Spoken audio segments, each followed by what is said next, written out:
So, hello from me and my TA, Chairman Meow.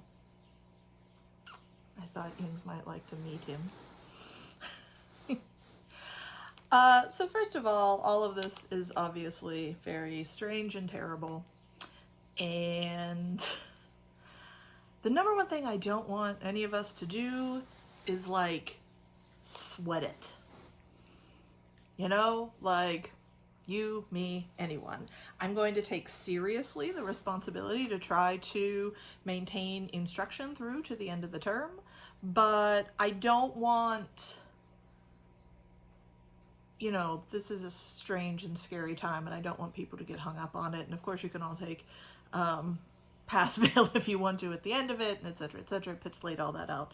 So, yeah, we're just going to try and take things easy. All right, so as the plague syllabus outlined, we are going to break the last 4 weeks down into 2 units, and so this is the start of the first of those units. Today's video, I'm just going to kind of try and provide context for the things that you're going to be reading. I want to say straight out that poem's really hard. That poem by Joseph Brodsky is really hard. You should expect to read it and reread it and read it with other people and read it out loud and etc., etc. But I think it's also very rewarding to pick through. And so this first week, I've assigned you literally randomly, I just went down a list, 2 groups. And so if you log on to CourseWeb and you look in the group section, you will find your group and who's in it, and you've been assigned 1 or 2 of the cantos of the poem. And over the next week, you and your group, however you want to do it, I've made available every CourseWeb tool, blogs, wikis, discussion boards, whatever you want to do. I'd like you to sort of think about your specific assigned canon. You certainly read the entire poem, kind of familiarize yourselves with the entire poem, read it more than once, but to kind of make yourself experts in your particular assigned part of the poem. Right, to really pick through it with a fine-tooth comb. And then next week, we're all going to come together and using each group's sort of expertise, try to assemble an entire picture of the poem and what it might mean and so forth. So that's the idea this week. For my part, let me start out by saying we're skipping ahead in history. So there was the Seagal reading that I think is pretty straightforward. We'll get to that in a second. But when we last left off, we were thinking about pre-revolutionary Russia, right? Sort of right before the time of the revolution, Chekhov's era. And the history we're skipping is a lot of history. So World War I is a disaster. Tsar Nicholas is terrible. His wife is terrible. They're incompetent and they're brutal and frankly they're stupid, and millions of Russians die as a result. And in March of 1917, there is a popular people's uprising against them. There's a popular revolution, and he is deposed, and his government and his family is taken prisoner. There is then a kind of interim government, sort of parliamentary style, in Russia. It can't govern its way out of a paper bag, and significantly, the only political party that is willing to end the war today, now, just we're ending the war, is the Bolsheviks. Lenin rolls into town in October of that year. He had been in exile in Germany. The army and navy are on his side because the Bolsheviks are promising to end the war, and that's how you win a coup. Following this revolution, there is then a civil war in Russia between the Reds and the Whites. There's also the time throughout the 20s until Stalin comes to power when we are really ruled by this kind of Leninism, this Bolshevism. It's a relatively free time, actually, in terms of media. We tend to think of the Soviet Union as being so deeply censorious and oppressive. Not to say that everything was free. There was a big crackdown on religion. There's certainly a big crackdown on capitalist bosses and landlords, gotta go, etc., etc. But I mean, in terms of the arts, under Lenin, this all changes under Stalin, and Stalin is just a brutal totalitarian. He kills millions and millions of his own people in labor camps, outright, starves them to death, shoots them. I mean, this goes on for 25 years. This is important for us, though, because we're actually jumping ahead of Stalin with this. So, first of all, it's important to understand something about the Soviet mindset, and this starts actually back with Lenin. Everything in the Soviet Union is conditioned by ideology, and that ideology is called Marxism-Leninism. Now, what is Marxism-Leninism? In a pure ideological sense, it's sort of Marxism, classic Marxism, Karl Marx, modified by the writings of Lenin, his interpretation of Marx, his thoughts about applying Marx to practical governance, as Marx, in many ways, is just a form of analysis. Marx himself was a communist. That's a political platform. But Marxism is a form of understanding history and economics, and it's an analytical form. Leninism is also a form of analysis, but Lenin had concrete ideas about how to make the world in light of that. For our purposes, it doesn't really matter what that is per se. What matters to understand is that Marxism-Leninism is the official ideology of the Soviet Union. And in this very weird postmodern way, what that means is eventually it's everything anybody wants it to be. Because you're not allowed to believe in anything but Marxism-Leninism. And every field, including psychology, has to be Marxist-Leninist. What does that what could that even mean, right? And so over time, Marxism-Leninism becomes whatever who's in charge of the state today wants it to be. It becomes kind of a meaningless term. And we're going to talk more about that in our second unit, second plague unit, when we get to 11. But so it's this sort of process that takes place. But for right now, our point is that psychiatry in the Soviet Union must be Marxism-Leninism. Well, one thing that means is they reject Freudianism. So anything to do with Freud, off the table, any kind of psychoanalysis. Instead, and this is true of Marxism per se on its own, they take a materialist standpoint. So what that means for psychiatry is there's no such thing as a human soul, right? There is nothing besides the mind. And the mind, the brain, is physical impulses, right? It is an organ. It contains neurons. We have nerves all over our bodies. We respond in physical ways to stimuli in our brains. We are also social creatures. The Marxist-Leninists are careful to point that out as well. And so our brain is dealing not just with physical stimuli, but also with social stimuli from our fellows. And so in its fullness, it's not what they would call vulgar materialism. We're not just a bundle of reflexes, but we're also, we're also creatures in a social milieu together. And so there's this sense that, consciousness is determined by the material world, right? Our physical settings and our social surroundings and interactions. And this fundamental belief about where our psychology itself comes from is an important part of understanding Soviet psychiatry, right?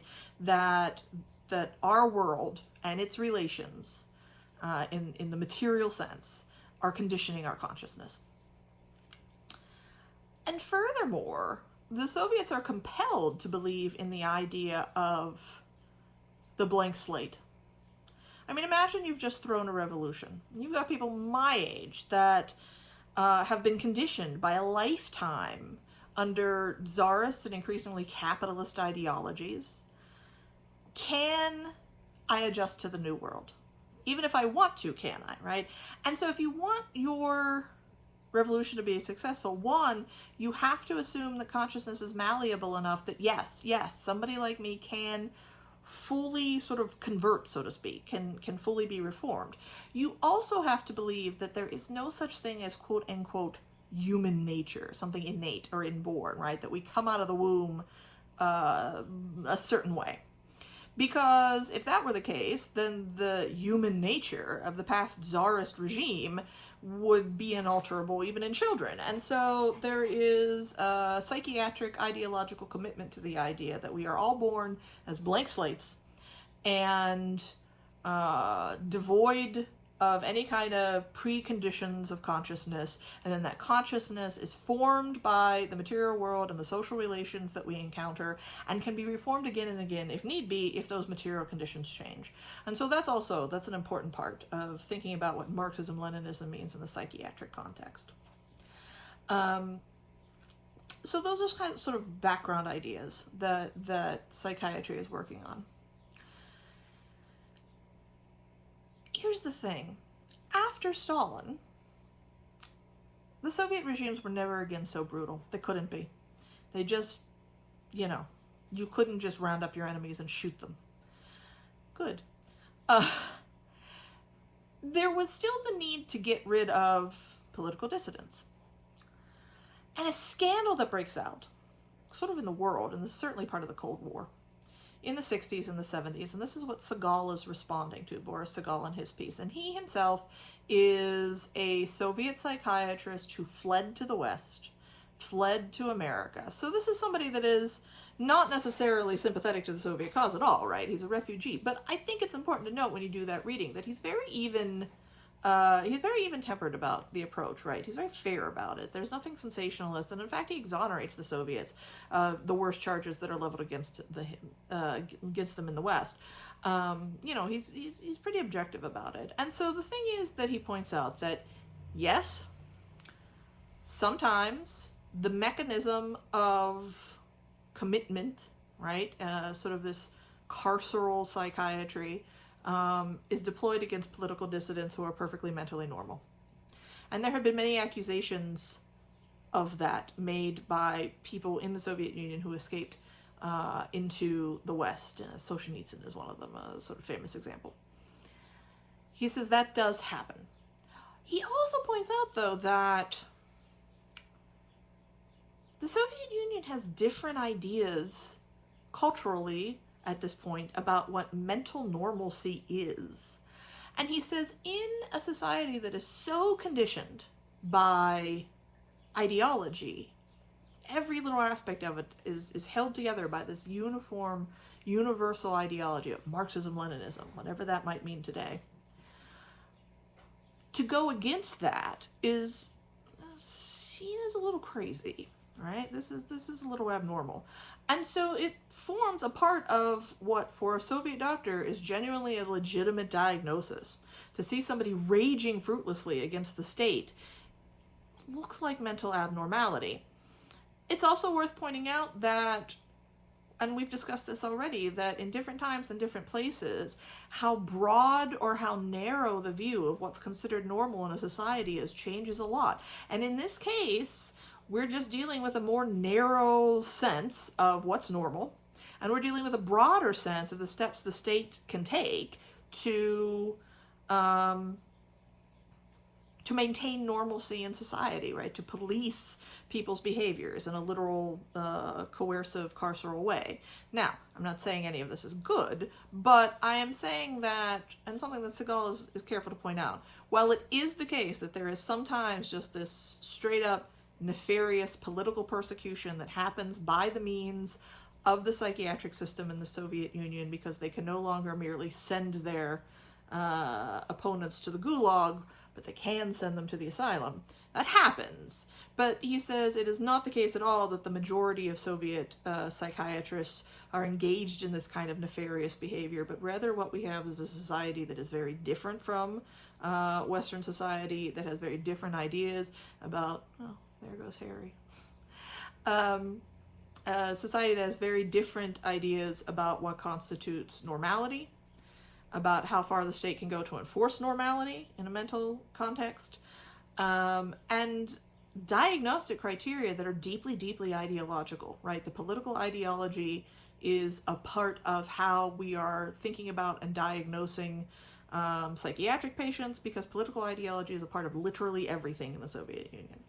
So, I think it's worth considering all of that. That being said, it seems clear that when you read it, Brodsky in the poem is indicating that there is something nefarious going on in his asylum, and so fair enough, right? And so part of the poem does operate as a critique of the ideological and political cruelty of the asylum, right? That it indeed functions in this kind of nefarious carceral way, as well as just the poor conditions in the asylum. Brodsky's story is that he actually voluntarily committed himself in the 1960s. He had been experiencing suicidal ideation. He made a suicide attempt, basically over a girl. And he just felt his own mental health was poor. And so he commits himself voluntarily, but while he does that, then he gets to sort of taste the Soviet asylum. And so that's the experience that this poem comes out of.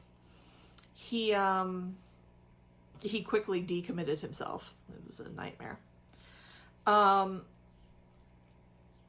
Brodsky himself eventually flees the Soviet Union, comes to live in the West. This poem he translated himself, so no problems there. There's so much going on here, and I just want to sort of put some ideas out for you to consider as you go through this week in your groups. One, as I said, is the fact that this functions, I think, most straightforwardly as a critique of the corruption and neglect that is endemic to the Soviet psychiatric institution. Two, we have these two characters, Gorbanov and Gorchakov. I have seen plausible readings of this poem that suggest that there is only one character in the poem, and he is schizophrenic, and that is that. I don't personally subscribe to that reading of the poem. I think it's reasonable, and you could back it up if you wanted to. I don't personally. I think that there are, in a literal sense, in the sense of the fable of the poem, what happens in the poem. In that sense, there are two people. I think on the symbolic plane of the story, they function as two parts of an entire mind. So there's a distinction for me when I read this between the literal events of the plot of the story and what they symbolize. And Brodsky tackles so many things with this poem and some of them are too deep into Soviet ideology probably for you to extract. But one thing that he is taking on, I think, is the idea that, and this is a big part of sort of understanding Marxism-Leninism, how it functions, that Gorbanov and Gorchakov, one of the oppositions they represent, is this dialectic, right? And so in that sense, not necessarily an opposition, but the synthesis of an opposition, right? I mean, this is how dialectics works. Thesis, antithesis, synthesis, right? That you have something and then you have its opposite, and your job is to find where they can meet, right? Where they can actually function together. And so dialectical processes starts with Hegel.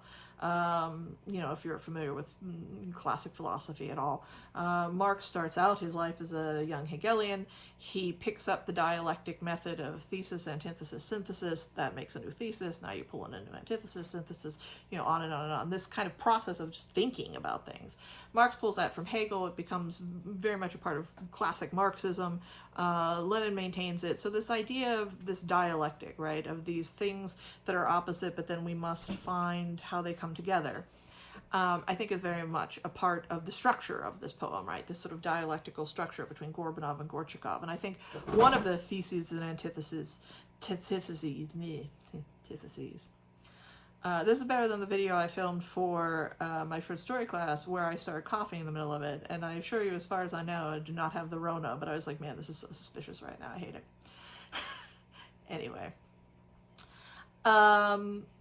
So point being, I think one of the theses and antitheses that Gorbanov and Gorchakov embody, symbolize in this poem, and then we sort of look for the synthesis, is this difference between material and, let's say, ideological, or not ideological, idealist, material and idealist, right? Thought, mind, thought, consciousness, and material world. I think it comes out in their dreams, the things they talk about, their preoccupations, etc., etc.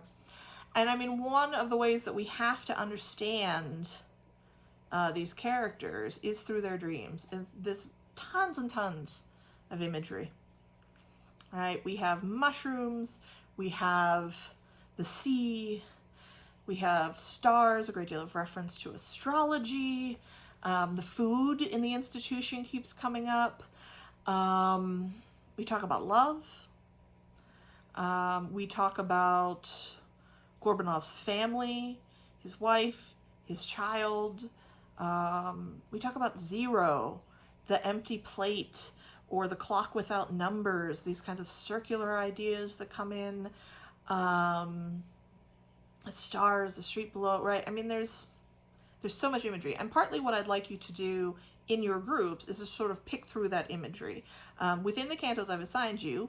And so if you're one of the groups that got 2 cantos, then I sort of deliberately picked ones that, this same imagery picks up again, these same ideas pick up again, but now they're in a different light. What do we make of them in these 2 different situations, etc., right? So, but also thinking about them in the context of the entire poem. I mean, those mushrooms become islands, become the sea, right? There's that particular progression we're going to talk about next week.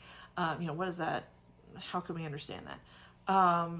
So things like that. So like I said, still keep in reference to the entire poem, but when you're thinking about the imagery and ideas in your own. The other thing here and it makes this poem very difficult, is the fact that dialogue is very unclear.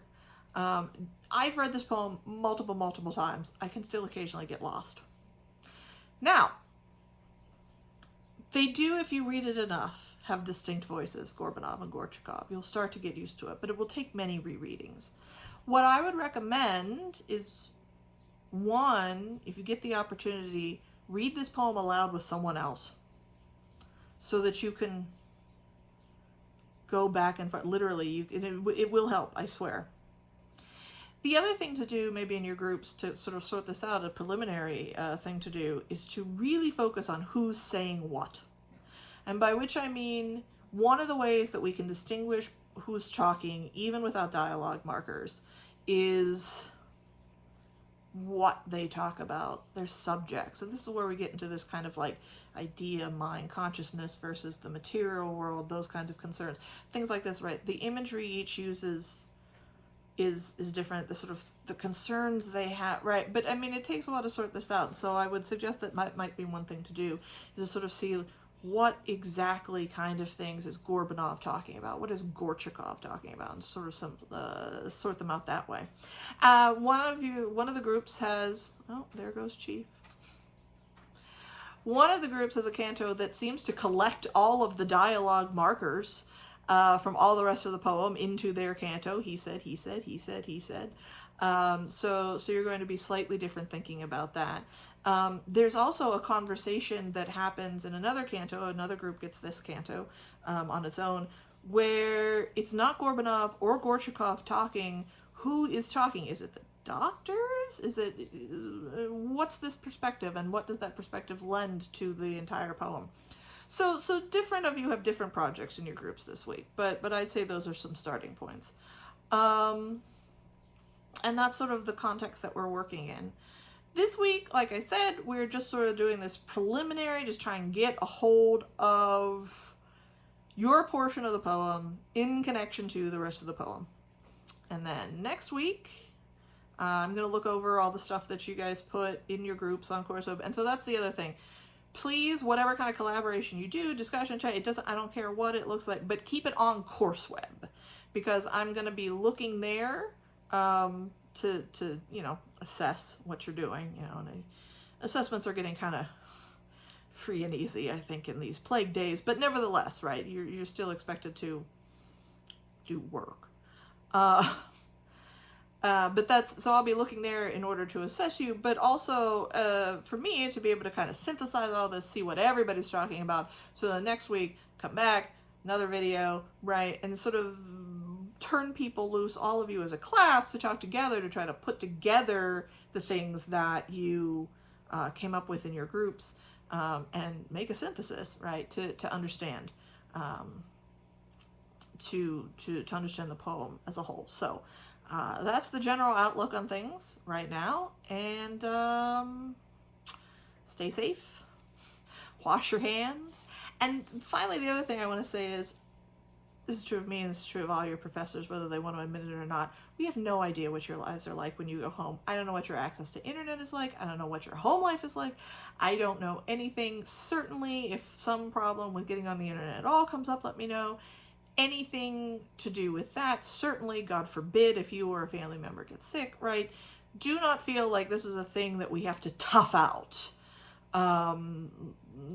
Like I said, the one thing I really want us to collectively do is not sweat any of this. If you have a problem, just come to me. We are living in strange and terrible days. Wash your hands. Chairman Meow says, stay safe. He's like, oh my God, what are you doing to me? Why is this happening? I just woke, he was asleep next to me. I just woke him up to do this. All right. Good luck. Email me if you need anything.